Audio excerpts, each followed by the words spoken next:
We are this. One step in our lives. It's true, we make a better day, just you and me. Where is the world? We are the one. We are the truth. Where are the smile?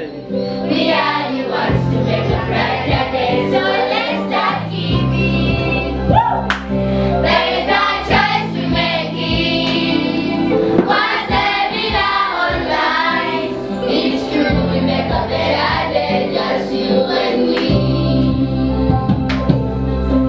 Send them a hand, so they know that someone cares, and the lives will be stronger and free. As the sun is on us, my God is just too great, and so we are. Let's lend a helping hand. We are the one.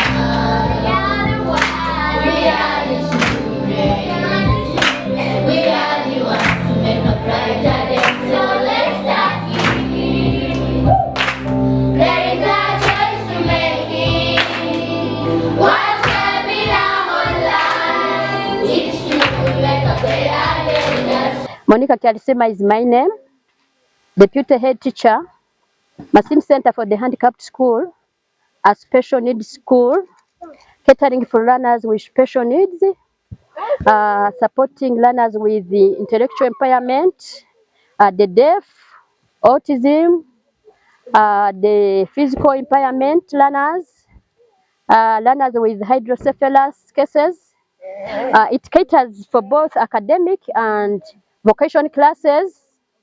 That is to say, tailoring class, we have leather class, we have carpentry, we also carry out agriculture, and we do PLOE. The school has both teaching staff, specialist teachers trained in special needs. It has got support staff, which supports learners in the vocational classes. We are so grateful for Taki Bakery from Kampala. We are really grateful, and our enrollment is 185, and some are yet to come. They are yet to come, and we are so grateful for the support you've given us. The children are very happy. You can see them. Thank you so much. Nyowe Monica Kyalisema, ninkola nka Deputy Head Teacher, Massim Center for the Handicapped. Essomero ly'abaana abalinaho obulema, abaana bakwata mpora, abaana batakubaza, batakuhuura, tukosa sign language, abaana abalina obulema bw'omubiri, abaana bandi abalina obulema bw'obwongo, abali so hyperactive. Essomero eno ekola both, ekola ebya mu kilaasi negaruka nekola eby'emirimu y'engalo. Tukola kusambe kyalaani, kandi tulina emirimu endiyo kubaziira, enkaito, emisipi, leather class. Tukola ebyokuranda, abaana abandi tuba traininga kuranda, nibagaruka nibagenda mu maka gaabo nibatwara skills zinu ombiceka byavu nibisobora kubakomera nibibakonyera kweyemerezaho. Tukora emirimo yo mu Misiri kulima abana batungaho obukugu obwo kulima.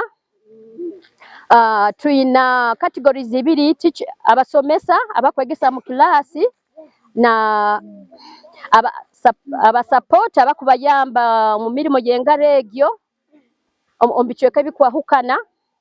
Abana bano bubamara obukugu buno bubamazire kusoma babutwara maka gabu nibasobora kweyemerezaho.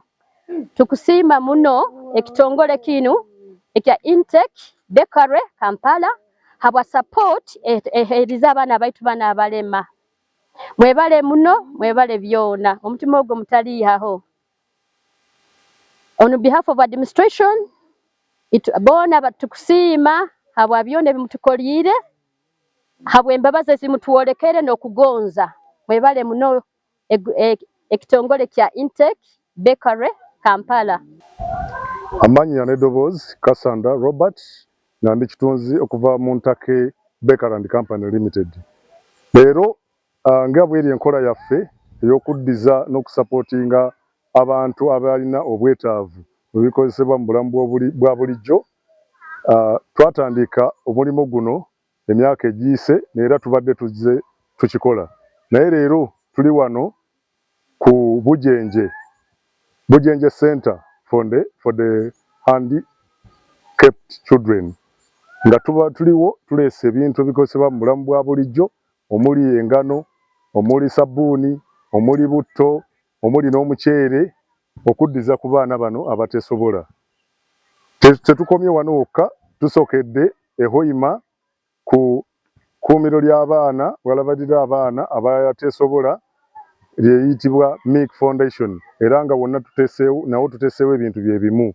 Tukyagendera ddala mu maaso n'enkola yaffe emyaka egijja mu maaso era tukoowoola abantu bonna abali eyo b'ebitongole byonna okusobola okudduukirira ku baana bali mu mbeera ng'eno ng'Abantake bwe tukola mu kusingira ddala mu kiseera kino eky'ekisiibo.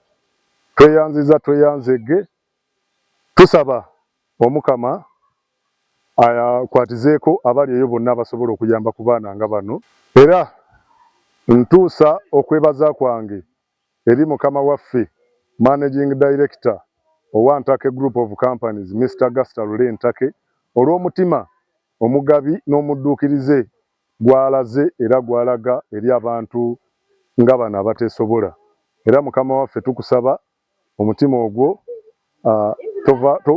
ogwo gusigale nga guli bwe gutyo, osigale nga okyagendera ddala mu maaso n'okuyamba abantu ba bulijjo abali mu mbeera ng'eno.